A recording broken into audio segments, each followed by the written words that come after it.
Hello, everybody, and welcome back to another episode of Take Back My Brain. I am Laurie Hammer, your host, and I'm so excited to have today Dr. Allison Edmonds, and she is the author of How to Grow a Healthy Human. And I so wish I would have had this book when I was preparing to have kids because I didn't know how to prepare my body. It was just like, hey, I'm pregnant, right?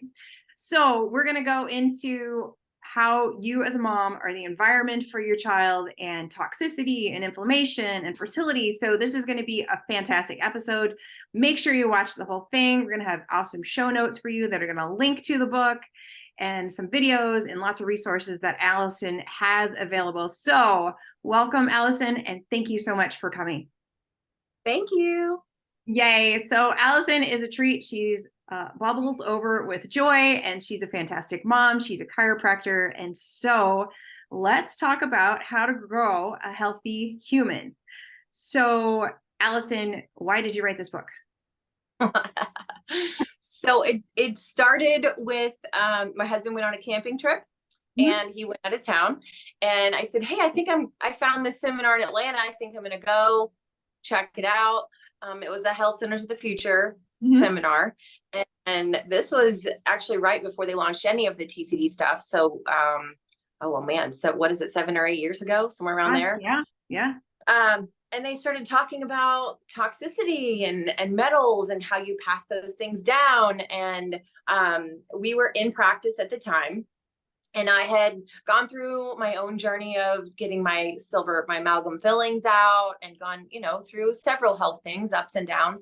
And when I really found the awareness that my body was the environment that I was going to grow my humans in, something just switched. And we were at a point where we felt like we finished school, we started our practice, financially we were surviving, all the things were, we were like, okay, we're ready. Well, after hearing this information, I came home and I was like, well, Dr. Dan, we're putting a pause on this and we're going to detox. And he's like, okay. Luckily he's pretty chill and laid back. And, so we dove into, the true cellular detox and that is just, kind of the base level there, and learned so much. And then, we did have our son Titus. And there was a miscarriage in the middle there. We had just, I feel like these books always come from just a conglomeration of our experiences. Oh, definitely. But then I learned so much more after Titus. Right around 18 months, I weaned him to continue my detox journey because I knew there was more, more than just 9 months of prepping, and we did want to have another one. So our second, Ariel, she turned 1 last week. Aww, she's so cute. But that's what the book is really just my experience and trying to break down in an organized manner all of the ways that we can support our body. I feel like my favorite chapter is strategies for repairing. Yeah, strategies for repairing your foundation. And so that's kind of where that started. And I'll throw another thing in there too. I had this idea like, hey, we all need to be preparing, like everybody should need to do this. And, I mentioned it to a couple people and they're like, yeah, when people are ready to have a baby, they're like, let's get it on. Let's do this. Like, and so it kind of like put a pause on it. Like, okay, people aren't going to be receptive to this, or it's going to be hard to get the message out and whatnot. Well, I listened to a presentation by one of the doctor's data. It was Dr. Debbie Rice. Oh, sure. And yeah, so she now is, is she the medical director of Precision Analytical? Either way, they do the hormone testing that we recommend, right? The Dutch Complete. And she was explaining how if you look at everything in trimesters, like first, second, third trimester of your pregnancy, you can also look at the 3 months before your pregnancy and she called it trimester 0. Okay. And then you look at the 3 months after your pregnancy, and we call that the postpartum time. But what we understand is that 3 month, that trimester 0 sets up your hormones for that trimester 1, 2, and 3. and that fourth trimester or that postpartum time. And so just seeing that beautiful dance of our hormones and how especially one of a type A person that's a planner, and a lot of us are planners even if we're not type A. It's like when you feel empowered, like you can do something to affect those things, I'm all in. Right. Absolutely. So, and there's so much we can do. So you're talking strategies, we're talking, hormone testing, preparing the body. And so Allison and I are both in the same practitioner group where we study detox and we learn detox and strategies to help people to do that. But it's so much more than just, taking a set of supplements and, just doing the detox thing. There's more that goes into it. So I would love to get into some of those strategies, because I know there's going to be women listening who have, been married several years and it just hasn't happened for them yet. And they have a healthy lifestyle. So, their eating is pretty good. It may not be perfect, but it's pretty good. They've maybe done some hormone testing, and that baby's just still hasn't come yet. So what do we say to those women? Because they don't want to do, in vitro, and they don't want to do these other things. They really want to have this baby when their body is ready to have the baby, but they're still in a period of waiting. What do we say to them? Like, next steps, what do you do? It is so hard, and it's becoming harder and harder. And we're seeing more and more people that are not able to conceive. But the thing is, we always want that little magic fix. Not that we want a pill or something like that, but we want that one thing that is just like tips the bucket over, right? And it can't always be just one thing. We have to look at the whole picture. And so when we look at what stresses our body, we talk about chemical stresses, toxins, physical stresses. So there's like literal physical imbalances. Right. So that's what we talk about: chiropractic, acupuncture, massage, a lot of great body works, right? And then there's the emotional factor. So do you want me to give like a little tidbit of each one of those? Is that I would love that. Yeah. Okay. So the emotional factor, and let's just, because everybody's at a different part in their journey. And I feel like one thing I've shared with a lot of people that are like literally in the middle of just ready, like, they're trying right now. Right. They're like, anytime now. Yeah. And if they're not ready to really pause and change a lot of these things, the first thing I tell them is go to chapter 7. And that is when I put the information. When I interviewed my midwife, I said, listen, all these great things, and you see all these women have babies, and in lots of situations where some women, they get pregnant, they're not eating well, they have, they haven't changed their cleaners, their toxins in their home, like they're just tons of things, and they're having babies.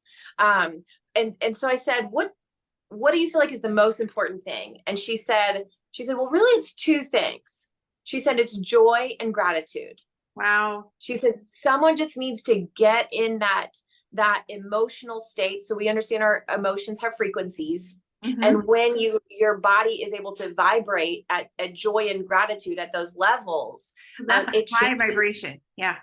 Yeah, it changes your hormones. It changes, it allows your body to make more oxytocin. It's just really amazing. And so I like to start with that one. Okay. I love that too. Mm-hmm. Yeah. So when we, because it's like no matter where you're at, you can implement that. Correct. And it doesn't cost anything other than your brain power. Yeah. And at some point, maybe you need to schedule meditation, schedule time for yourself, some prayer, get a book that you love, or even doing some of the different emotional therapies, like the somato-emotional techniques and the neuroemotional techniques and the EMDR, like all of those great things that are supporting the emotional component, that can really be huge. And then the final thing I'll say about that emotional chapter is the book Brenda Hunter wrote, The Power of Mother Love. Have you read that book? I have not read that. I'll put that in the show notes too. The Power of Mother Love. Okay. My mom gave me that book, and I could probably cry just thinking about it. And it literally talked about the power of mother love and how God just designed us to grow this human, but how our bodies change, our emotions change, our brains change, everything changes. And sometimes, we're worried about, well, I can't give the child this, or I can't give the child this. We have all these crazy fears and emotions and things like that. But this book is literally talking about all you have to do is love your baby. That's it. Yeah. And talks about how they grow and develop, and how the love of a mother shapes every relationship that child will ever have. And so then it talks a lot of amazing things, because we didn't all have a great relationship with our mothers, or didn't know our mothers. I mean, there's so many situations, but she walks through an amazing process of healing. And so I feel like everyone that wants to be a mother or is a mother, you should read this book. It's so healing. It's really amazing. I think that's fantastic, especially when motherhood, womanhood in general, is just under attack right now.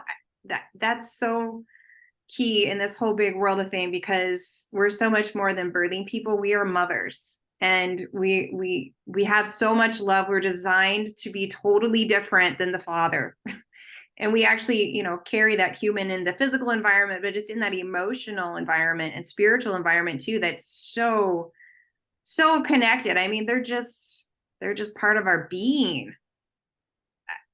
I don't know. I just can't even express it, what that is, You're gonna love this book. I'm gonna get it on Amazon today.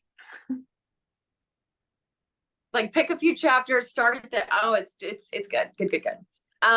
Yeah, so that was the emotional section. Do you want me to jump into the physical section?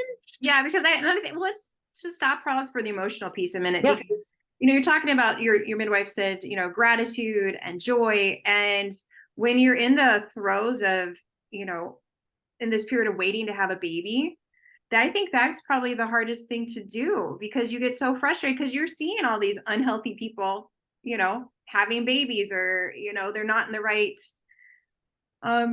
situation in life. And they're like, how can they have 4 kids? And here I am with my husband, and we're living a healthy lifestyle and doing all these beautiful things. Yeah. I mean, it's hard to maintain that, for sure.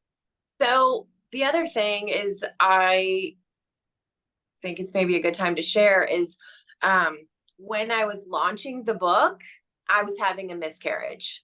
I remember that. And so there's also that time period where you're like, oh my gosh, I'm doing all the right things. And I'm telling the world about how to support your body and do these different things. And then, it's so hard. You're waiting for your ovulation. You're counting your days. And then, did I miss the ovulation? Did we do it the right time? Right. And then you're waiting for your period. And then you get your period. I mean, it's such an emotional roller coaster. I'm glad you brought that up, because it's not easy to just have joy and gratitude. Right. You have to be intentional. You have to maybe write it out, write your affirmations on every mirror. I don't know, but it is something that you just have to be really intentional. Yeah. And then can we explore this just a little bit more? Because I think this is so key. And you were just brought up and you shared, that you had a miscarriage when you were writing this book. And I think society kind of glosses over some of that. And so can you just talk about the emotions around that? If you wouldn't mind. Yeah.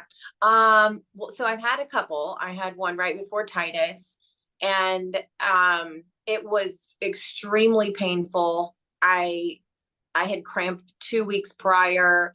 And then right afterwards, because I was go mode right after we got pregnant. And some people, that's ill-advised, but it just happened. Right. And then I, about 2 years later, had one, and it was just a painful period, but I did have a positive test for a week, and, you tell your mom and whatever. Right. And then the one right before the book, though, that one was right around 3 months. And it was something specific. It was called a blighted ovum, and not many people know about it, but we didn't do an ultrasound right away. And so bottom line, this changed the way that I take care of patients, for sure. Because as a chiropractor, one of the things that we do is, by aligning the spine, you're directly affecting how the nervous system functions. And so, everything, your nervous system is everything, right? It's your endocrine system, your hormones, the nerves that are going to your uterus to nourish things, those have to be functioning properly. And so many people will just check, yeah, miscarriage. Or like I took care of a lady the other day who has 4 kids, and she said, if all my babies had made it, I would have 10. And Wow. we just say it like that. And even doctors, Yeah. like one of my cousin she was probably 8 weeks along, and she thought, she didn't know what was going on. She goes to the emergency room. This doctor was like, take an Advil, go home, you're fine. Didn't tell her anything. Oh, And so it's, and I share that part too, because so many of us have had different experiences, right. whether it's a good positive thing. Like my midwife for my first one she was pounding in my head, you take care of your body like you just had a baby, like that Oh, pregnancy, you've got to nourish, you've got to rest, you've got to do this for your body. Whereas so many people are like, take an Advil and go back to work. I mean, it's a really hard thing. And I would say it took several months for me to like work through that in my brain. right. Because it's your baby, right? And your body was still growing that human. And yeah, yeah, It's really amazing though, the connection that you make to just understanding. And I'll share this, uh and it's definitely personal information. You can cut it out if you want to, but it's part of my journey. One of the emotional healing techniques that I used, I went to see someone and they do some somato emotional release. So basically trauma gets stored in our body, right? I went to Pennsylvania, I actually went to Kelly Kennedy's yeah. wellness center, Mhm. and I was working with her husband, Ian.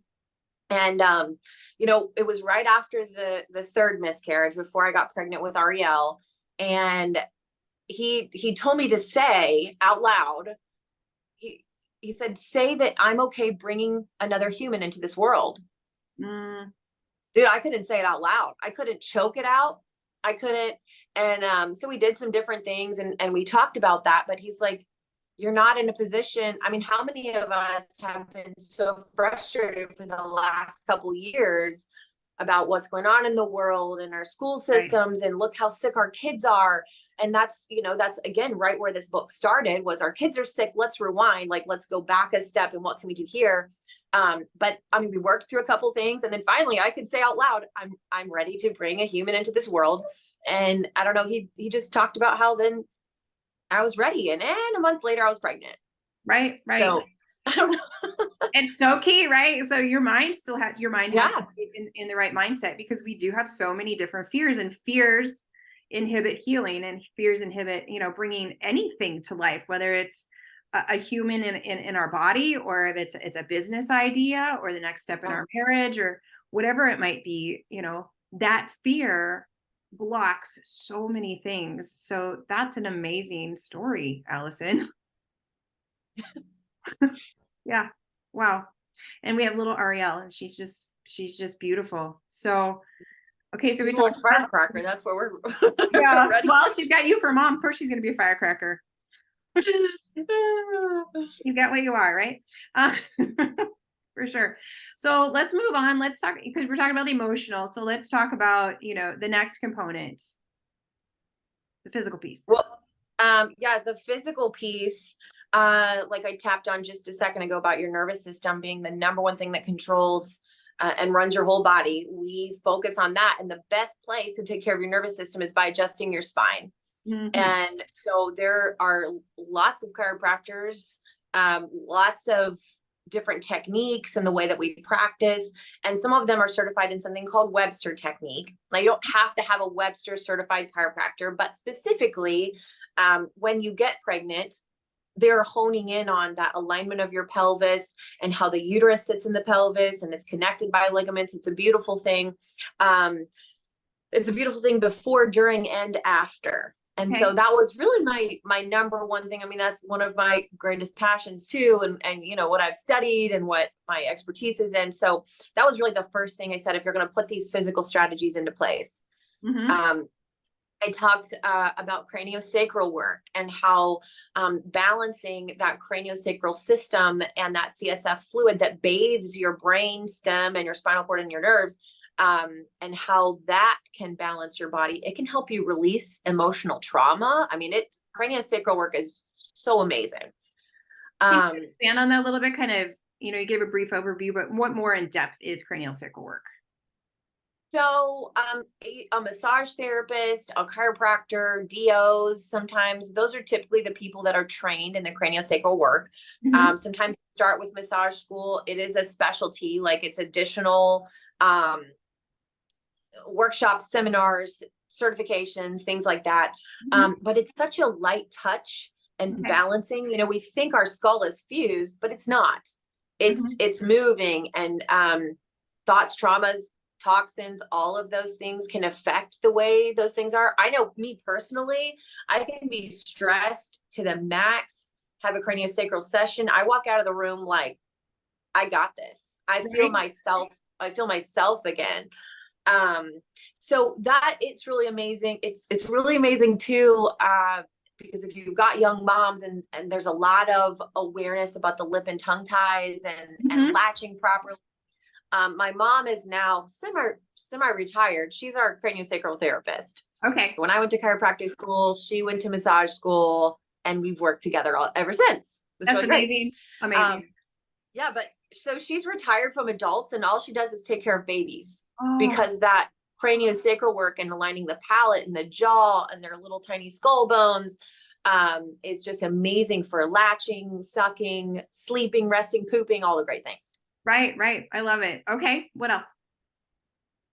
I talked about acupuncture. Mhm. And I had taken my dogs for acupuncture for years, but I'd never gone myself. Good one, Allison. And yeah, so I went to see Dr. Ashley, and we were able to talk. I do have an interview. I think they're on YouTube. Okay. The interview with each of the people that I kind of put their information in the book. And Fantastic. at this point, I wish we had some like amino acid stuff, but at some point there'll be an edit to the book, and we're going to put that in there. Sounds good. Um, it was amazing how just a few needles that don't even feel like needles. It was not nearly as scary as I thought. I mean, the first time I went, I was sweating, right? But it was totally fine. It's amazing the way your body relaxes. And I mean, hopefully I say this appropriately, because it's been a while since I have really talked about it. But I think in Chinese medicine, they talk about the womb as the palace. Right. And so she kept talking about we're preparing the palace, like you're bringing blood flow and energy and nutrients and all kinds of amazing things. And that's what I did probably 6 months before getting Mhm. pregnant. And it was great. That's awesome. That's awesome. It Let's helped me a lot. yeah. Let's get into a little bit of toxicity because I think that's where, preparing the womb and then why do we want to detox? I mean, specifically for like the after effects to our babies. It's not just about our body, it's about, what goes into the babies that we're growing. Yeah. Yeah. So number one factor to remember is you are the environment your baby is grown in. And if we treat ourselves like you are the environment, you're going to eat differently. You're going to put different things on your skin. You're going to maybe not stick your hands in toxic chemicals and clean the house with toxic chemicals. But really, the biggest reason that I jumped into was the fact that I'm looking at our kids today. Yeah. And this is the first generation of kids not expected to outlive their parents. And it's another one of those fears that's in the back of our head, right? Mhm. The mental health conditions that our children are looking at, the amount of children that are expected to have autism, the type 2 diabetes factor. I mean, just Right. so many things. It can be so overwhelming. But now that we understand that our DNA is affected by our environment, Mhm. literally those codes can be turned on or off, or they can be dimmed, as a lot of doctors like to um, point out. We can back that up, and we can look and see what affects these kids. So one of the studies that I really appreciated, it was like 950 pregnant ladies. They did a urine test. They tested just for pesticides, like your Mhm. everyday pesticides. Some of them were even organic pesticides, and they followed their children for 2 to 5 years. And they made a correlation to these children having ADHD, or autism and some other things. And what was really powerful to understand is we have a lot of toxins, and our body was created to eliminate toxins, right? Our liver, kidney, lymph, like our downstream pathways that we teach about. And some toxins you just eliminate them, you pee them out, you poop them out.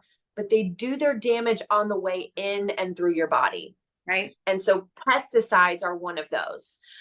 So we've got those toxins, they're still wreaking havoc, right, and causing problems. But then we've got the toxins that as we encounter them or put them in our body, they stay there until we properly detox. As forever chemicals. Yeah. Yeah. And I'm sure many of your listeners have heard you talk so much about this. That was a really huge thing for me. I had 9 silver fillings and I was sick, and I was so sick. And then a friend of mine was like, hey, you've got to get the metal out of your mouth. I was like, no way, what? And this was when I was in chiropractic school. And, it was 10 years before I even heard about the detox. So I knew I had that stuff in there. Yeah.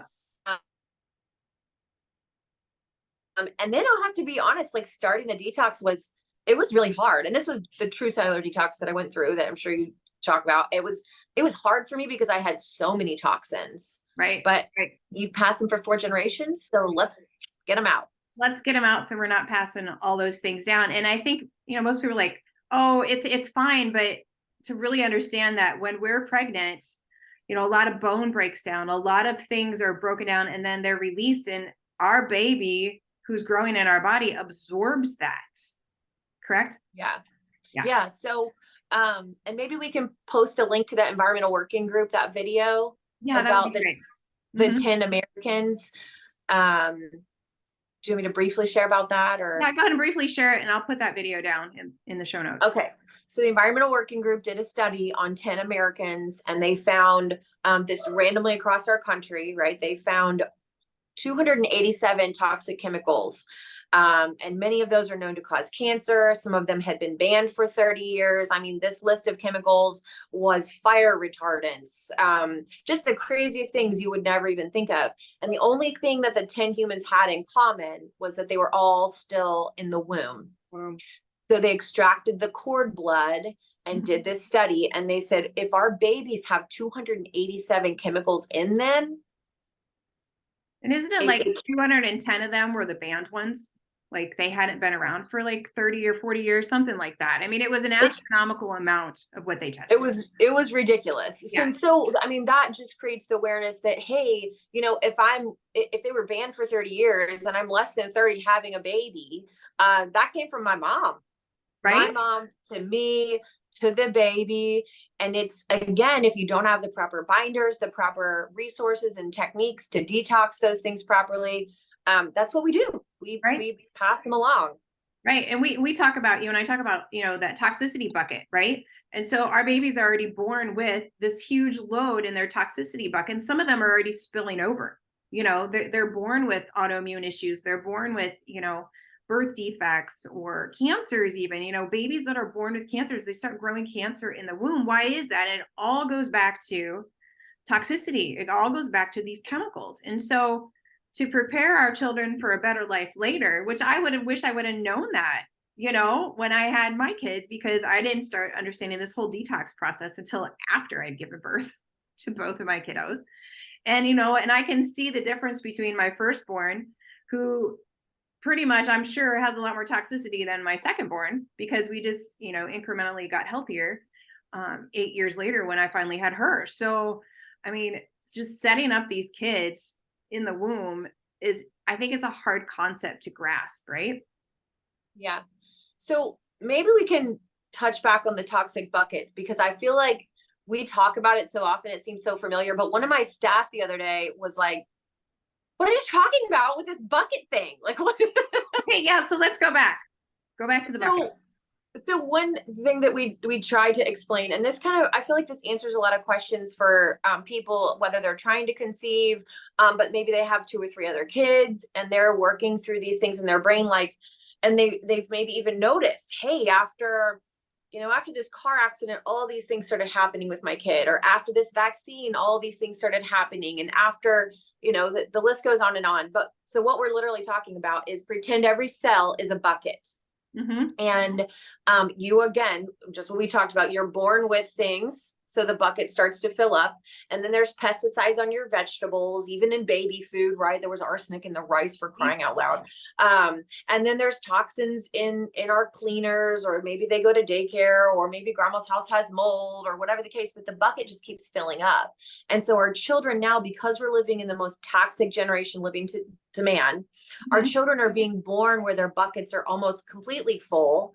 And when then it only takes something tiny like a food allergy to just blow up, right? And so that spilling over is these symptoms or these diagnoses. And so what we're talking about is emptying our own buckets so that we give our kids less of a full bucket. And then as they encounter these toxins that they're going to, it's our air, our water, our food, everywhere, right?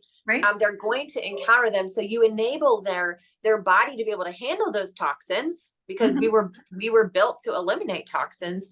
But I don't know. I just wanted to detail that a bit. No, and I think that's great. So it's lowering our toxic load as a mom, so that our babies are born with less toxicity, because we can't eliminate it all. There's just no way, because it's the world that we live in. I think toxins may be less in like third world countries or something, but we're not moving there. So we have to learn how to mitigate things here.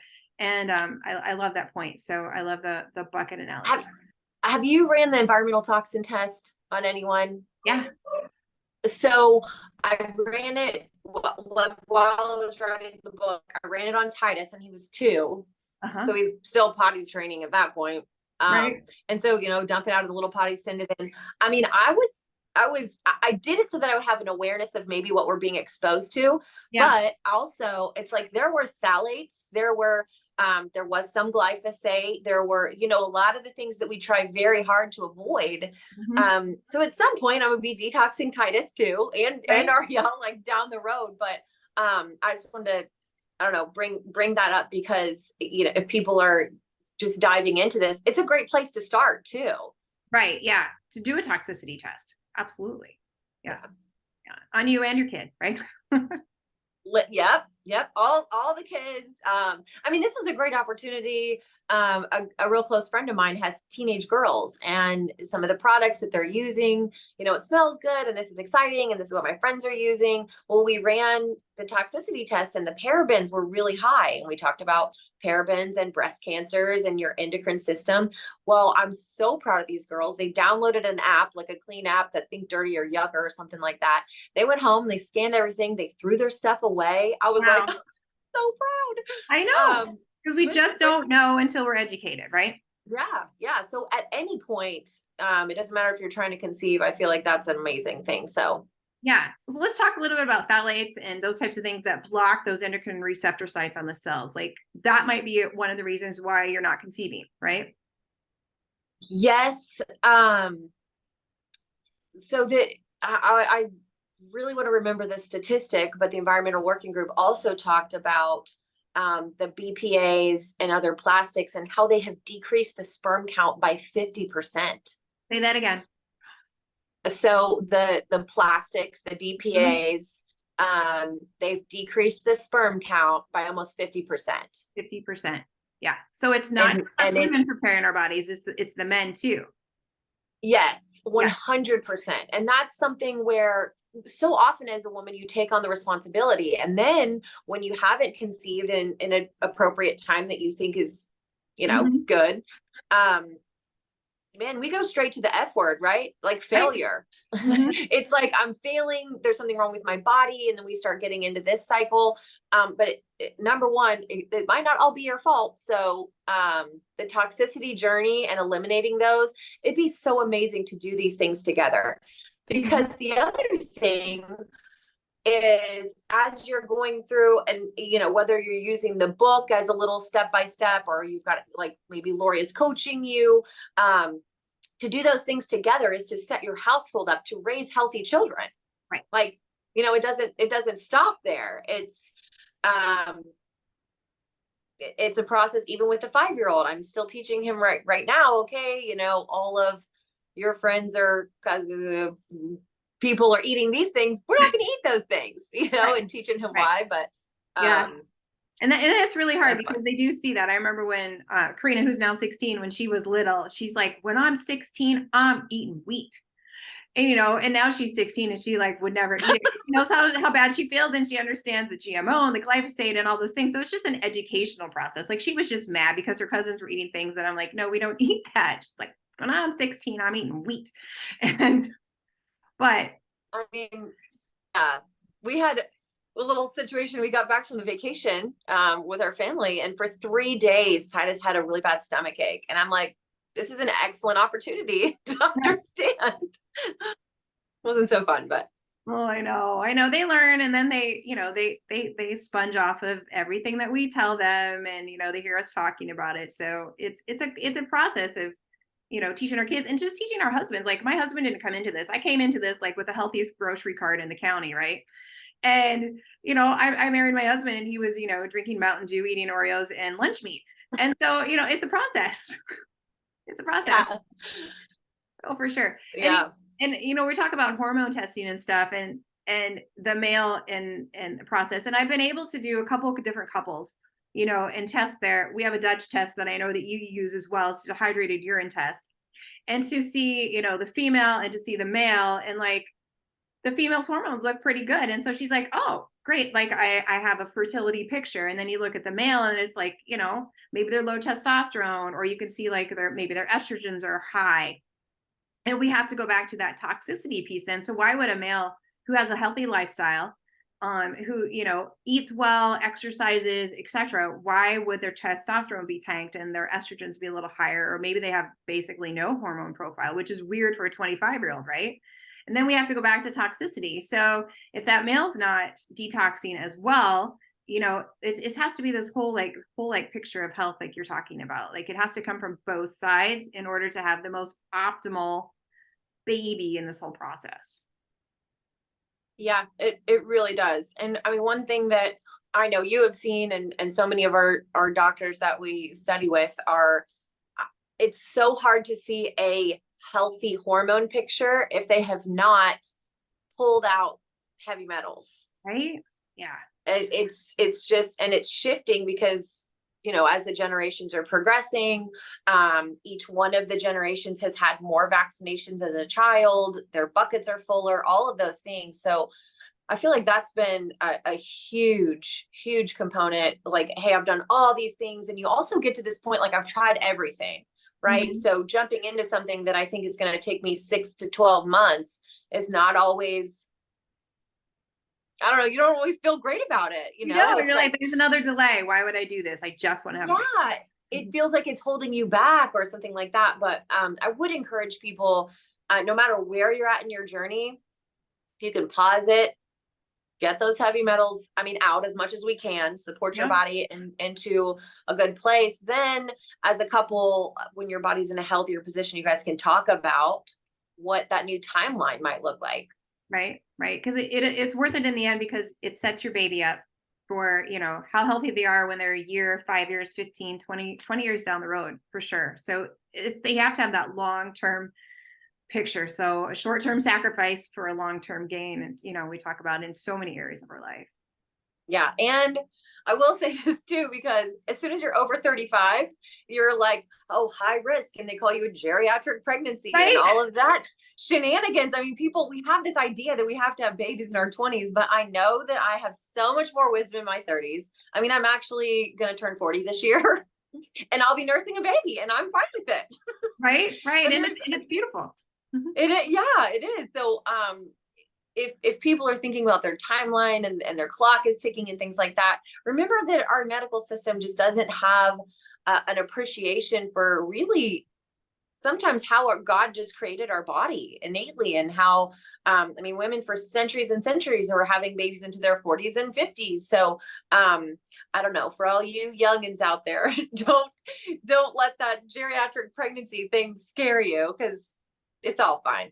It's all fine as long as you prepare your body and you have that gratitude, you have that joy, you get rid of the toxins. And I love this. So this has been a great interview. Like we could talk forever and ever and ever. Like I need to come out to Ohio again and we'll just sit and have snacks and talk forever. But what would you leave my listeners with Like one thing, they're like, okay, that's great. That's a lot of information. I'm going to buy the book, but what's one thing to do today that you would tell them? Um,